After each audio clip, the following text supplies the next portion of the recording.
The sky bled crimson the day they came. Commander Sarah Chin pressed her face against the cracked observation window of what had once been the International Space Station's communications array. Now it was little more than a twisted heap of metal and debris, one of the few structures still standing in the ruins of Geneva. The view below made her stomach clench. Where once pristine streets had bustled with life, now only smoke and ash remained. The Orcs had descended from the void 3 years ago, their massive transport vessels blotting out the sun like malevolent storm clouds. No one had expected them. Humanity's greatest minds had spent decades scanning the cosmos for signs of intelligent life, preparing protocols for first contact, imagining diplomatic exchanges with benevolent beings from distant stars. They had never imagined this. The creatures that emerged from those ships were nightmares given flesh, towering brutes with mottled green skin, tusks that could pierce Kevlar, and an insatiable hunger for destruction. They wielded technology that made Earth's most advanced weapons look like children's toys, but their preferred method of killing was disturbingly primitive: massive warhammers that could crush a human skull like an eggshell, serrated blades that could cleave a man in two. "Commander?" The voice behind her belonged to Lieutenant Marcus Torres, one of the few soldiers left in her unit. His left arm hung in a makeshift sling, and a jagged scar ran from his temple to his jaw, souvenirs from the Battle of New York, where they'd made their last desperate stand before the city fell. "What is it, Torres?" Sarah turned from the window, her own reflection ghosting across the broken glass. She barely recognized herself anymore. The confident officer who had once briefed world leaders on military strategy was gone, replaced by this hollow-eyed survivor with premature gray streaking through her black hair. "We've got movement in Sector 7. Looks like a patrol, maybe 6 or 7 of them." Sarah nodded grimly. The Orcs had established systematic patrol routes throughout the major population centers, methodically hunting down any human survivors they could find. Most were taken alive, though Sarah had learned not to think too hard about why. The screams that echoed through the nights told her enough. "How far out?" 2 clicks, heading toward the old university district.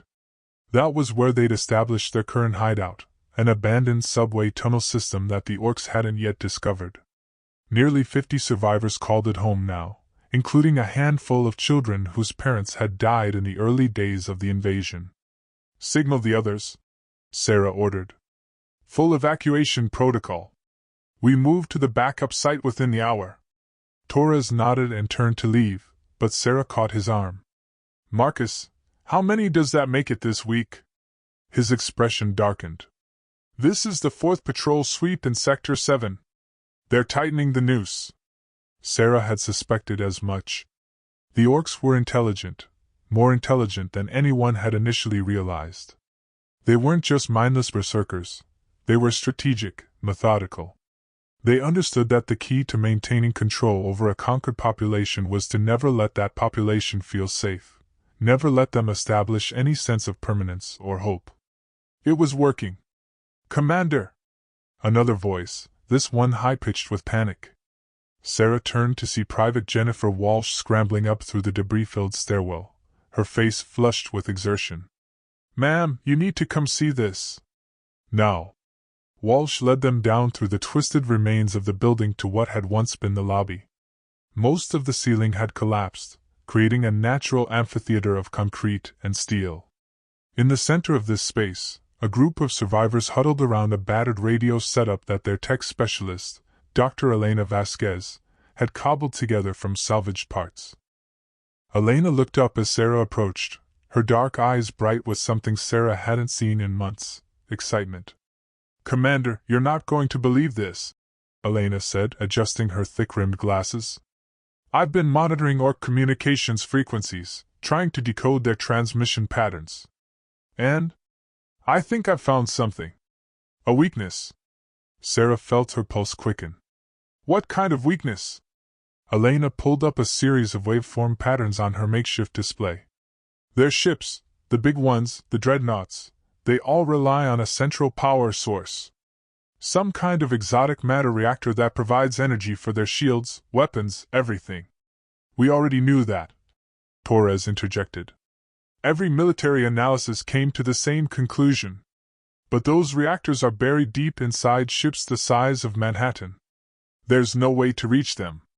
That's what I thought too, Elena said, her excitement building. But I've been analyzing their communication protocols, and I noticed something interesting. Every 12 hours, the reactors need to be recalibrated. For exactly 63 seconds, they go offline for a complete system reset. Sarah leaned forward. 63 seconds? During which time the ships are completely vulnerable. No shields, no weapons, no defensive systems at all. The implications hit Sarah like a physical blow. If we could coordinate simultaneous strikes on multiple ships during that window, we could cripple their entire fleet, Elena finished. Maybe even destroy it. For a moment, the only sound in the makeshift shelter was the distant rumble of Orc aircraft overhead. Sarah's mind raced through the possibilities, the logistics, the sheer impossibility of what Elena was suggesting. How many people would we need? She finally asked. Elena had clearly been thinking about this. For a coordinated strike on all 7 dreadnoughts currently in Earth's atmosphere? I estimate we'd need at least 300 trained operatives, working in synchronized teams. Each team would need specialized equipment to breach the hull and reach the reactor cores. 300? Torres laughed bitterly. Commander, we barely have 50 people left in this entire sector. And most of them are civilians. Then we find more, Sarah said quietly. Both Elena and Torres stared at her. Commander, Torres said carefully. With respect, where exactly do you propose we find 300 trained soldiers? The military was decimated in the first wave of attacks. Most governments have completely collapsed. There's no organized resistance left. Sarah stood and walked back to the broken window, staring out at the devastated cityscape. Somewhere in the distance, she could see the massive silhouette of one of the Orc dreadnoughts, hovering above what had once been the financial district, its hull gleaming dully in the perpetual twilight that had covered the Earth since the invasion. We build one, she said. 6 months later, Sarah stood on a rocky outcropping in what had once been the Colorado Rockies, surveying the sprawling encampment below. Smoke from hundreds of cooking fires rose into the thin mountain air, and the sound of voices, human voices, echoed off the canyon walls. It had taken every ounce of her military training, every contact she'd built over 20 years of service, and more luck than any reasonable person had a right to expect, but she'd done it. Word had spread through the underground networks, passed from survivor to survivor, bunker to bunker, across what remained of the continent. Humanity was fighting back. The camp was a motley collection of military survivors, civilian volunteers, and refugees who had simply grown tired of running. They came from every corner of the globe, former Special Forces operators from 6 different nations, engineers who had worked on cutting-edge weapons projects, scientists who understood the theoretical principles behind Orc technology, and ordinary people who had lost everything and wanted revenge. Final count came in this morning, Torres reported, joining Sarah on the overlook. His arm had healed, but he still favored it slightly when the weather turned cold. 287 active personnel. Elena thinks we can make it work with the numbers we have. Sarah nodded, though privately she wondered if it would be enough. The plan had grown more complex as Elena and her team of salvage scientists had refined their understanding of Orc technology. It wasn't just about hitting the reactors during their reset window. They would need to coordinate the strikes across multiple time zones, account for the ship's patrol schedules, and somehow acquire the specialized equipment needed to breach hulls that were designed to withstand the vacuum of space. What about weapons? Sarah asked. That's actually going better than expected. Torres gestured toward the far end of the camp, where a series of workshops had been set up in natural cave formations. Dr. Patel's team has figured out how to reverse engineer some of the Orc plasma technology. They've managed to create handheld versions of their disruptor weapons. That was encouraging news. In the early days after the invasion, human weapons had proven largely ineffective against Orc armor and shielding. But as more survivors brought back salvage technology, a few brilliant minds had begun to crack the secrets of the aliens' power systems. How many can they produce? Maybe 50 if we strip every piece of salvageable tech from the downed fighters we've collected. 50 plasma weapons for nearly 300 soldiers. It would have to be enough. Sarah made her way down the winding path into the camp proper, nodding to the sentries posted at regular intervals. Security was crucial. They'd already had 2 close calls with Orc reconnaissance drones, and Sarah knew it was only a matter of time before their location was discovered. The central command area had been established in a large natural cavern, its walls lined with salvaged computer equipment and communication arrays. Maps covered every available surface, marked with patrol routes, target locations, and potential escape corridors. Elena stood hunched over a complex 3-dimensional hologram that showed the orbital positions of the 7 dreadnoughts. "How's it looking?" Sarah asked. Elena rubbed her tired eyes. "Complex. The ships don't maintain fixed positions. They're constantly moving in overlapping patrol patterns. We'll need to time our strikes to the minute if we want to hit them all during their reset windows. And if we miss one? Then that ship calls for reinforcements, and we lose any element of surprise we might have had." Elena manipulated the hologram, highlighting different vessels in sequence. "The good news is that their patrol patterns are predictable. They follow strict schedules, probably because coordinating 7 massive ships in Earth's atmosphere requires precise navigation." Sarah studied the display. "What about ground support? Even if we take out the dreadnoughts, there are still thousands of Orcs on the surface." "That's a problem we'll have to solve later," Elena admitted. "Our first priority has to be eliminating their air superiority. Without the dreadnoughts, the ground forces lose their heavy weapons support and their means of calling for reinforcements from the homeworld." A commotion near the cavern entrance drew Sarah's attention. 2 of her scouts were escorting a newcomer into the command area, a tall, lean man with silver hair and the bearing of a professional soldier. Sarah recognized him immediately, though she hadn't seen him in over 3 years. "General Harrison?" she said, hardly believing her eyes.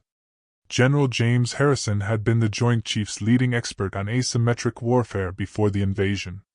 Sarah had attended several of his lectures on guerrilla tactics and unconventional strategy.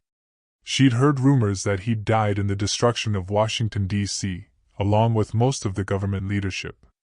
"Commander Chen," Harrison said, offering a tired smile. "I hear you're planning something ambitious." "Sir, we thought you were dead." "I might as well have been." Harrison's expression darkened.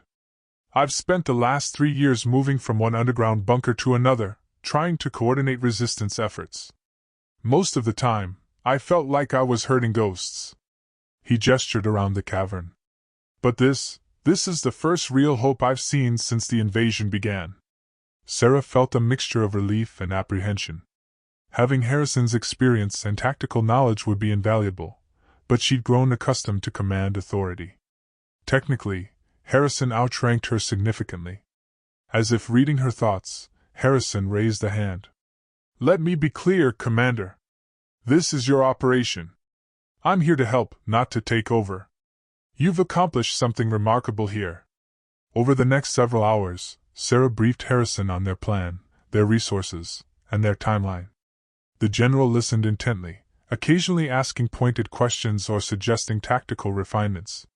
By the time they finished, Sarah felt more confident about their chances than she had in months. "There's one more thing," Harrison said as they concluded their strategy session. "I didn't come alone." He led Sarah outside the cavern to where a convoy of vehicles was making its way up the mountain road. As they drew closer, Sarah could see that the trucks were loaded with people, dozens of them. "Where did you find them?" she asked. "They found me," Harrison replied. "Word of what you're doing here has spread farther than you might think. These are survivors from the eastern seaboard, mostly military and technical personnel who've been living in the ruins of various installations." The first truck pulled to a stop, and Sarah watched as nearly 40 new arrivals climbed out. They looked haggard and war-weary, but their eyes held the same determination she'd seen in her own people. "How many more are coming?" she asked. Harrison smiled grimly. "By my count, we should have close to 400 people within the next 2 weeks. And Commander, Some of them are bringing very interesting equipment. The equipment Harrison's people brought changed everything. Sarah stood in the expanded weapons depot, marveling at the collection of salvaged and improvised military hardware. The latest arrivals had somehow managed to transport 2 intact plasma cannons from a downed Orc fighter, along with enough exotic matter containment units to power a small army. This changes our operational parameters significantly, Elena said, running her hands over one of the containment units. With this much power, we could potentially create localized electromagnetic pulses strong enough to disrupt Orc communications across entire sectors. Dr. Raj Patel, the team's lead weapons engineer, nodded enthusiastically. And if we can reverse engineer the targeting systems from these cannons, we might be able to create guided projectiles capable of penetrating dreadnought hulls. The camp had grown into a small city over the past 2 weeks. What had started as a desperate gathering of survivors had evolved into something resembling a proper military installation. Engineers worked around the clock to modify salvaged equipment, strategists refined attack plans, and soldiers drilled with weapons that would have been science fiction just a few years earlier. Sarah made her way to the communications center, where a new arrival was setting up an array of sophisticated monitoring equipment. Captain Lisa Park had been a signals intelligence officer before the invasion, and she managed to salvage an impressive collection of electronic warfare tools from various military installations. "What's our intelligence picture looking like?" Sarah asked. Lisa looked up from her displays, her expression troubled. "That's what I wanted to talk to you about, Commander. I've been monitoring Orc communications for the past 48 hours, and I'm seeing some concerning patterns." She brought up a series of intercepts on her main screen. "Their patrol schedules are changing. Not dramatically, but enough to suggest they're aware of increased human activity." Sarah felt her stomach drop. "Do they know about us specifically?" "I don't think so, at least not yet. But they're definitely stepping up security protocols. More frequent reconnaissance sweeps, tighter communication schedules, additional patrol routes through previously unmonitored areas." This was exactly what Sarah had been afraid of. The larger their operation grew, the harder it became to maintain operational security. With over 400 people now in the camp, along with vehicles, equipment, and the inevitable electromagnetic signatures of their technology, they were becoming increasingly difficult to hide. "How long do you think we have?" Sarah asked. Lisa considered this carefully. "If they maintain current search patterns, I'd estimate 2 weeks before they have a high probability of discovering our location. Maybe less if we get unlucky." 2 weeks. Sarah's mind raced through the implications. They'd planned for a 6-week preparation period, giving them time to train with the new equipment, refine their attack strategies, and coordinate with other resistance cells around the globe. Cutting that timeline in half would force difficult compromises. "Commander?" Torres appeared at the communications center entrance. "General Harrison wants to see you in the command cavern. Says it's urgent." Sarah found Harrison hunched over a table covered with reconnaissance photos and tactical overlays. His expression was grim. "We have a problem," he said without preamble. "Our scouts report massive Orc troop movements in the Denver area. It looks like they're preparing for a major operation." Sarah studied the photographs. They showed columns of Orc vehicles, massive, angular transports that could carry entire companies of warriors, moving in coordinated formations toward the mountains. "How close?" she asked. 50 kilometers and closing. At their current pace, they'll be in scanner range of our position within 36 hours. The room fell silent as the implications sank in. Everything they'd worked for, all the planning and preparation, was about to be swept away by the simple fact that they'd been discovered. "Recommendations?" Sarah asked, though she already knew the answer. "We have 2 options," Harrison said. "Immediate evacuation to a prepared fallback position or we accelerate the timeline and launch the operation now," Sarah finished. Harrison nodded. "The first option preserves our forces but means starting over completely. The second gives us a chance to complete the mission, but with inadequate preparation and significant risk of failure." Sarah looked around the command cavern at the faces of her senior staff. These people had followed her across a continent, had believed in her plan when it seemed impossible, had sacrificed everything for the chance to strike back at humanity's conquerors. "How long would we need to prep for immediate launch?" she asked Elena. "Minimum? 12 hours to complete final equipment checks and coordinate with our infiltration teams. But Commander, we haven't completed integration testing on half our weapons systems. We don't know if—" "How long for a proper launch?" Sarah interrupted. Elena hesitated. 4 days. Maybe 3 if we push everyone to the breaking point. Sarah turned to Captain Park. "Lisa, what's our communication status with the other resistance cells?" "Spotty," Park admitted. "I can reach the European cell and possibly the Pacific group, but the Asian network has been silent for the past week. We have to assume they've been compromised." So they would be going into this operation with only partial coordination and untested equipment, against an enemy that might already be aware of their intentions. It was exactly the kind of desperate gamble that Sarah had sworn to avoid when she first began planning this operation. But sometimes desperate gambles were all you had left. "General," she said, turning to Harrison, "I need you to coordinate an immediate evacuation of all non-essential personnel. Anyone who isn't directly involved in the assault teams needs to be moved to the secondary site within 12 hours. Harrison nodded. "And the assault teams?" Sarah looked around the cavern one more time, at the maps and plans and dreams that covered every surface. "We launch at dawn." The pre-dawn darkness was absolute as Sarah crouched in the shadow of a collapsed highway overpass, her team spread out behind her in carefully coordinated positions. Through her night vision scope, she could see the massive bulk of Dreadnought 7 hovering 2 kilometers away, its hull gleaming with an eerie bioluminescent glow. "Phoenix Base, this is Strike Team Alpha," she whispered into her throat microphone. "We're in position and ready for approach." "Copy, Alpha," came Elena's voice through her earpiece. "Synchronization check shows T-minus 14 minutes to reset window. All teams report ready status." Sarah felt her pulse quicken. 14 minutes until the most audacious military operation in human history either succeeded spectacularly or failed catastrophically. Around the globe, 6 other strike teams were making their final preparations, each targeting one of the massive Orc vessels that had held Earth hostage for 3 years. "Beta Team, status report," Elena's voice continued. "Beta in position," came the reply from Captain Rodriguez, whose team was targeting the Dreadnought over what had once been Los Angeles. "Target acquired, approach route clear." "Gamma Team?" "Gamma ready," reported Major Volkov from the European cell. "Moscow target is maintaining standard patrol altitude." One by one, the teams checked in. Sarah was relieved to hear that the Asian team had managed to re-establish contact. They'd been forced to relocate after an Orc patrol discovered their previous hideout, but they were still operational. "Strike teams, this is Phoenix Base," Elena announced. "Final equipment check. Confirm all plasma charges are armed and targeting computers are synchronized." Sarah looked down at the device strapped to her chest, a compact but devastatingly powerful explosive that Dr. Patel's team had constructed by combining salvaged Orc technology with human engineering.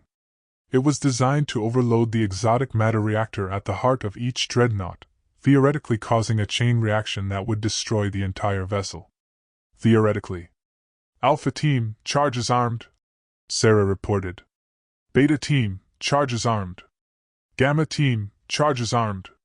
The confirmations continued down the line. Sarah tried not to think about the fact that they were essentially flying blind. There had been no way to test these weapons without revealing their location to every Orc scanner in the solar system. "T-minus 10 minutes," Elena announced. "Beginning final approach sequence." Sarah signaled to her team, and they began moving through the rubble-strewn streets toward their target. The plan called for each team to infiltrate their assigned dreadnought during the 63-second reset window, plant their charges in the reactor core, and escape before the ship's systems came back online. It was, Sarah had to admit, completely insane.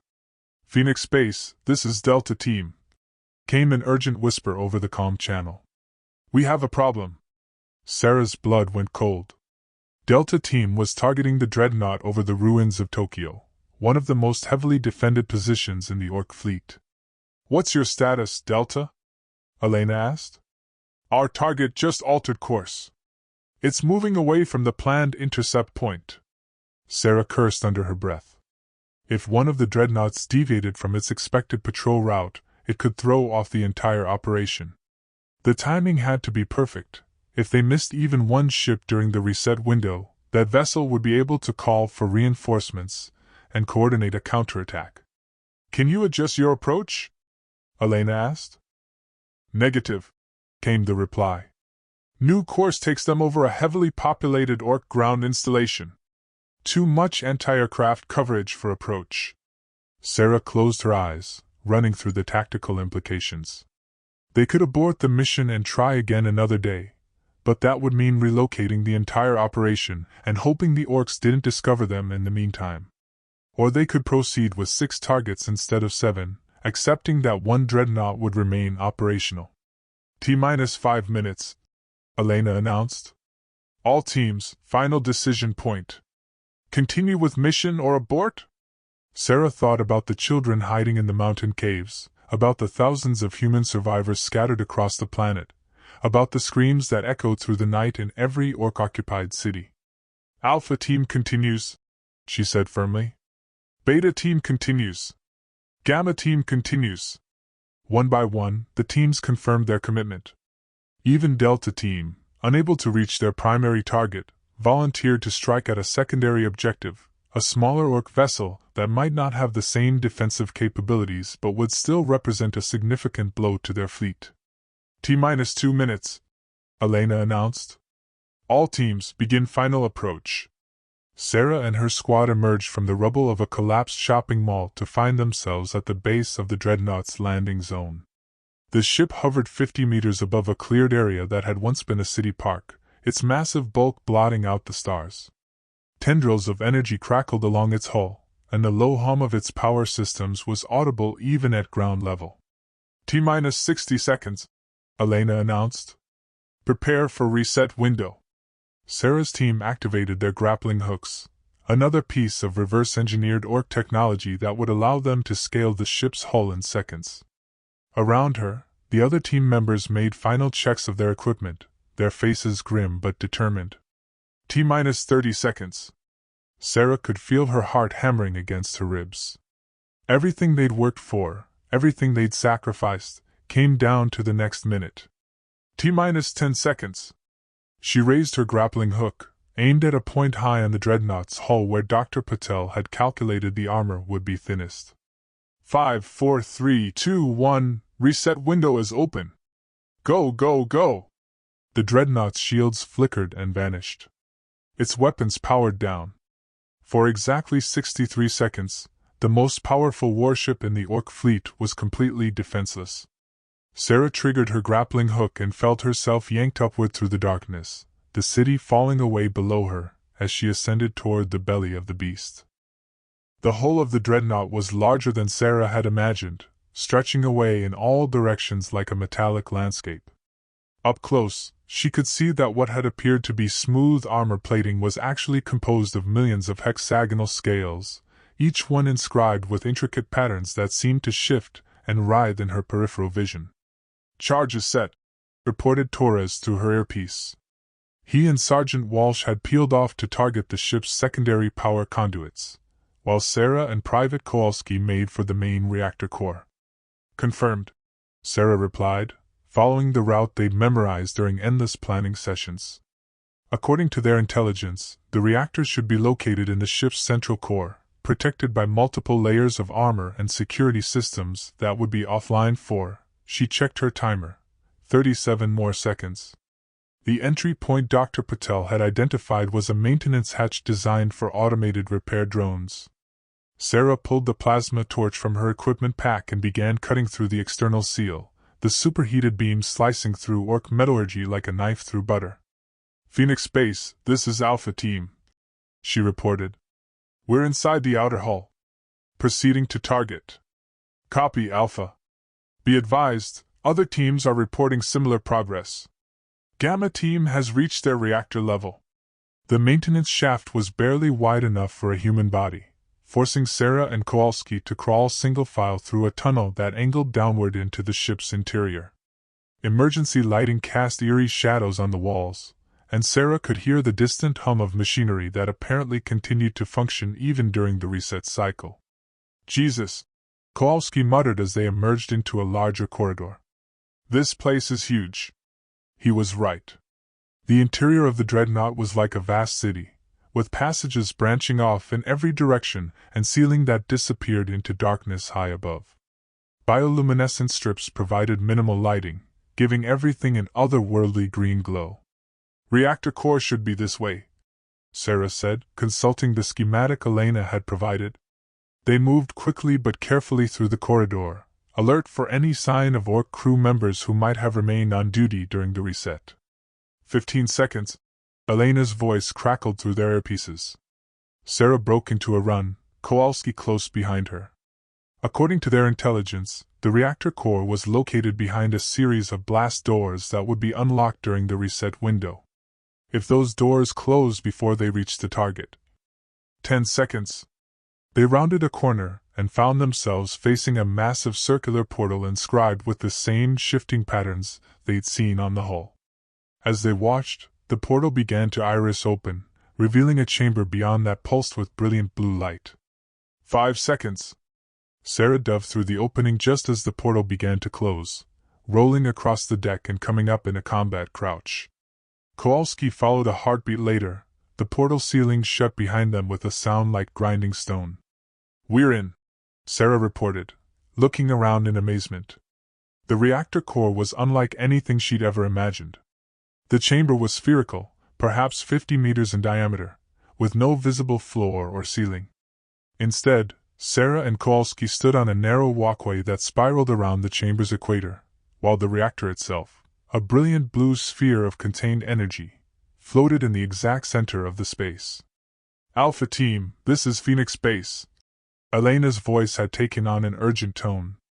"You need to place your charges and extract immediately. We're detecting increased Orc communication activity across all monitored frequencies." Sarah pulled the plasma charge from her pack, its indicators showing green across the board. According to Dr. Patel's calculations, the device needed to be placed within 5 meters of the reactor core to ensure complete destruction of the exotic matter containment field. "Kowalski, provide cover," she ordered. "I'm going to try to get closer to that thing." The walkway had no railings, and Sarah found herself fighting vertigo as she moved toward the reactor. The energy sphere seemed to pulse with its own heartbeat, and she could feel its power as a physical pressure against her skin. "Commander," Kowalski called out. "We've got company."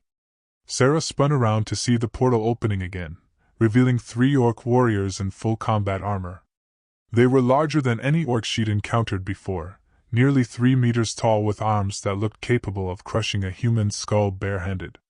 "Phoenix Base, this is Alpha Team," Sarah said, keying her microphone while drawing her plasma rifle. "We are engaged with hostile forces inside the target vessel." The lead Orc let out a roar that reverberated through the chamber, and charged toward the walkway. Kowalski opened fire with his weapon, the plasma bolt striking the creature's armor and leaving glowing scars on the metal but failing to penetrate. Sarah made a desperate decision.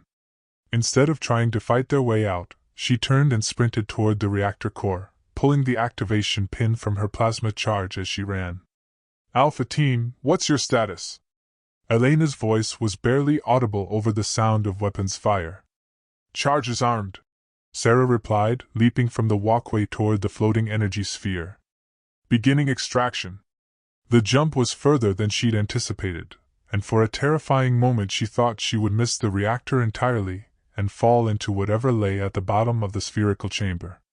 Then her hands made contact with the smooth surface of the containment field, and she managed to attach the charge with magnetic clamps. The timer showed 30 seconds. "Kowalski, we need to move!" she shouted, scrambling back toward the walkway. But Kowalski was down, his body motionless on the narrow platform while 2 of the Orc warriors advanced toward Sarah's position. The third was examining the portal controls, probably trying to call for reinforcements. Sarah drew her sidearm and put 3 plasma bolts into the nearest orc, finally managing to find a weak point in its armor. The creature staggered and fell, tumbling off the walkway into the depths below. 20 seconds. The second orc reached her position and swung a massive fist toward her head. Sarah ducked and rolled, coming up behind the creature and emptying her weapon's power cell into the back of its neck. The orc collapsed, but not before its death throes sent it careening into Sarah, knocking her off balance. 15 seconds. Sarah scrambled toward the portal, where the third orc was now frantically working the controls. She could hear alarms beginning to sound throughout the ship, and the emergency lighting was shifting from green to red. 10 seconds. She reached the portal just as it began to open, revealing the corridor beyond. The orc turned toward her, raising what looked like a communications device. 5 seconds. Sarah tackled the creature, both of them tumbling through the portal and into the corridor beyond. She felt massive hands close around her throat, cutting off her air supply. 3 seconds. With her last conscious thought, Sarah triggered the emergency beacon on her equipment pack, hoping that someone would know that Alpha Team had completed their mission. 2 seconds. The world exploded in brilliant blue light. Sarah woke to the sound of human voices. Signs are stable, but she's got a severe concussion and multiple lacerations. The radiation exposure isn't as bad as we feared, but will she live? The voice was familiar. General Harrison. She should make a full recovery, General. Whatever that orc ship was made of, it provided surprisingly good shielding from the reactor explosion. Sarah tried to open her eyes, but the light sent daggers of pain through her skull. She was lying on something soft, a real bed, she realized with surprise. It had been so long since she'd felt clean sheets and a proper mattress that she'd almost forgotten what they felt like. Commander? Harrison's voice was closer now. Can you hear me? Did it work? Sarah croaked, her throat raw and painful. See for yourself, Harrison said. Someone helped her sit up and placed something over her eyes. Sunglasses, she realized. With the light filtered, she was able to open her eyes and look around. She was in what appeared to be a field hospital, with rows of beds containing injured soldiers. But what caught her attention was the view through the tent's open flap, a clear blue sky, unmarred by the smoke and ash that had covered the earth for 3 years. How many? She asked. All 7 dreadnoughts, Harrison said, his voice filled with satisfaction. Your teams hit every target. The chain reactions were even more spectacular than Dr. Patel predicted, took out most of the smaller vessels in their escort fleets as well. Sarah felt tears starting to form in her eyes. Casualties? Harrison's expression grew somber. 18 Kia, including Private Kowalski. Another 34 wounded. But Commander, we broke their hold on Earth's atmosphere. For the first time in 3 years, human aircraft are flying again. Over the next several days, as Sarah recovered from her injuries, reports continued to filter in from around the globe. The destruction of the dreadnought fleet had triggered a cascade of orc retreats, as ground forces found themselves cut off from orbital support and unable to call for reinforcements.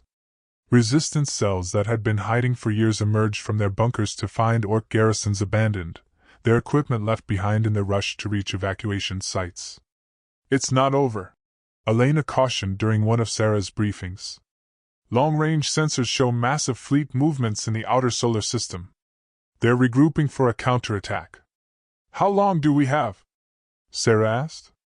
Best estimate? 6 months, maybe 8. They'll want to bring overwhelming force this time, probably enough ships to glass the entire planet if necessary. Sarah nodded grimly. They'd won a battle, but the war was far from over. The orcs had been caught off guard once. They wouldn't make the same mistake twice. What about other worlds? She asked. Our intelligence suggested Earth wasn't their only target. Elena pulled up a holographic display showing the local galactic region. That's actually some of the most encouraging news we've received. Apparently, our little rebellion triggered something of a chain reaction. Intelligence intercepts suggest that orc-occupied worlds throughout this sector are experiencing uprisings. Sarah studied the display with growing excitement. They overextended themselves. Exactly. They've been using the same conquest model on dozens of worlds, overwhelming initial assault, followed by minimal occupation forces backed up by orbital support. But if the population gets organized enough to take out the orbital assets, the whole system collapses. Sarah finished. Harrison appeared in the briefing tent, carrying a communication pad that was blinking with urgent messages. Commander, we're receiving contact requests from resistance groups on at least 6 other worlds. They want to coordinate joint operations. For the first time in 3 years, Sarah felt something she'd almost forgotten: hope. Set up the communications array, she ordered. It's time to take this fight to them.